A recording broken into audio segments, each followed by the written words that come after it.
My name is Jack Wang, and this is the Sony A7CR. Photography isn't my job, but it's my tool of choice for mental well-being. My day job is a scientist and college professor, and every year, without fail, I get burnt out. Feelings of exhaustion, being negative or cynical about your job, and overall less effective at work. It's a check on all three for me every year. Look, I do everything sensible. I read the literature and the correlation that exercise has with better mood, better long-term mental health. So I go running every day, come out for walks in nature, I do some journaling, but I can't beat that sneaking suspicion that the black dog is going to come for me sooner rather than later. This year's going to be different. I pre-ordered the A7CR, Sony's latest tiny full-frame camera, and armed with 3 lenses and every memory card I own. I'm off to Japan. The goal, 1,000 great photos. I might need to take 10,000 photos to get there. I can test this new camera on the streets of Japan and try to beat burnout through some Bokeh therapy. The Black Dog Institute's 4-step self-care plan for burnout involves 1. Evaluating your coping skills, 2. Identify your daily self-care needs, 3. Reflect, examine, and replace if you need to, and 4. Put it all together. I've tried a whole range of different coping mechanisms, but the one I keep coming back to is photography. Something about the click of the shutter, the stillness of each moment, and managing the colors in every scene. It's not an easy hobby. There's a ton of study, trial and error, experimentation, but it's so far removed from the daily grind of my day job. Maybe that's why I've managed to find the time amidst everything else to try and get marginally better every day at an entirely subjective art form. Sony's A7CR. 61 megapixels, a ridiculous amount of pixels, but still great low light performance. IBIS is good enough to handhold, 1/10 of a second, class leading tracking autofocus, decent grip, customizable buttons and dials to shoot in manual, and video to photo and back again with one simple switch. It can do almost everything the Sony A7R5 can do for $1,000 less, and to be honest, a lot more style. Yes, the EVF is small, there's only one SD card slot, micro HDMI, no joystick, and yes, the Sony menus, but at the end of the day, a camera is only as good as the photographer's work. This year has felt like one long uphill climb, and I've seen traces of burnout in everyone. Once I landed in Japan, all around me was inspiration for dedication, commitment, and even more hard work. No task is too trivial, no job too menial for the Japanese to give it their all in pursuit of their ikigai, the overlap between what we love, what we are good at, what the world needs, and what we can get paid for to sustain our lives. This commitment really stands out come nighttime. 8, 9, 10 o'clock at night.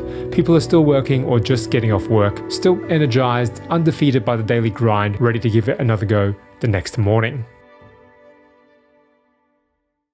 Just got back and I've put this camera through its paces. I've shot with almost all the current generations of Sony bodies. This is by far my favorite. The Sony A7CR is small, stylish, and it just gets out of the way. Really quick startup time, great battery life. I can live with all the downsides. It's a small EVF, but really bright and up to 100 Hz refresh rate. The live view is actually live, not laggy, which matters to me the most as a street photographer. The resolution makes it a better travel camera to me than the A7C II, because you can make your 35mm lens work like a 50 or even 85mm just through cropping, and you can pack even lighter while traveling. Only one SD card slot, yes, but when I'm traveling I always swap out my SD cards every 1 to 2 days just because I'm paranoid. My main gripe is that a mechanical shutter is a bit loud.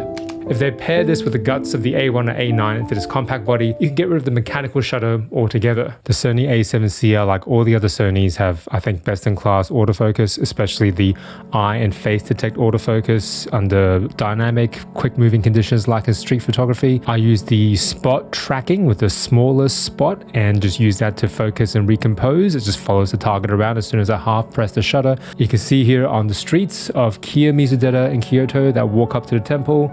This is a street vendor trying to sell some delicious dessert, and if you zoom all the way in, this is with an 85mm lens. At f1.8 wide open, you can see pin sharp eyes, eyelashes. This is a shot next to the train station in Kyoto, and this is a person in the bookstore. It's shooting through glass, pin sharp on the eyes. You can see a little bit of noise given that I raised the shadows in post. Really, really sharp on the eyes without missing a beat. Another part of the autofocus is of course the new AI detection algorithms within all the new Sony bodies. This is a cab driver that I've shot from over a passway, and you can see eyes are closed. I detect autofocus. Late at night picked it up really, really cleanly. The low light is always the key worry when you're dealing with really high-res sensors. This is a 61 megapixel sensor, but I can comfortably use it up to 6400 ISO even 12,800 if I expose it correctly. The color noise is more concerning than luminous noise to me, because if the color shifts, then it's really hard to rescue that image. This is a shot at 6400 ISO using again the f1.4 35mm G Master.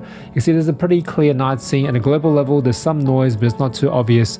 Here with a luminous noise reduction set to 4950, details are a little bit mushy, but still color. The scene is pretty good. That does indicate most of this is just luminous noise. A single solitary figure riding a bicycle against this foreground of a plant. This is an ISO 8000. If I drop this luminance manual noise reduction down to 0, you can see some speckled grain coming through. If we increase the noise reduction to 50, much more manageable. You zoom out, again, almost all of that is gone. It's a very, very usable image. At ISO 12800, I think that's the moon, a specular highlight there against some backdrop of some buildings. A bit of noise you can see when you don't have any luminous noise reduction. Zoom in, some noise, you set it to 50. I think 50 is a sweet spot for luminous noise reduction. It doesn't actually make any of the details too mushy. When you zoom out, very, very usable image. You can't tell if it's on Instagram. You can't tell if it's on social media. When we think about low light, we also think about IBIS, how we can use stabilization to reduce the ISO. And this is a handheld shot using the 35mm f1.4 G Master at an 1/8 of a second. Reliably, I could probably get to a 1/10 of a second, a 15th of a second handheld while just moving around on the streets. If I was stationary, I could stabilize it. I'd give it 3 points of contact against my body. I could probably go down to half a second, even 1 second. Overhead structure is actually pretty steady. So what you're seeing, the blur is purely the motion blur from the train going past. Its IBIS is probably the best in any Sony body that I've used to date.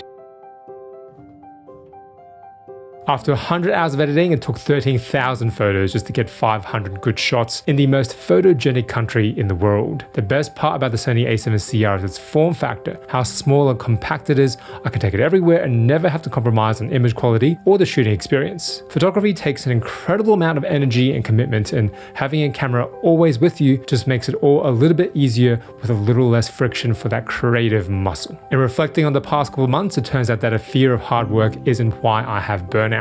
I just needed a different creative problem to fixate on, something else to obsess over in my downtime. For me, that outlet is photography. For you, it may be something different. You can find my work on Instagram at Bokeh Therapy, or watch the next video on managing anxiety through photography. I'm Jack, trying to capture peace, not just moments.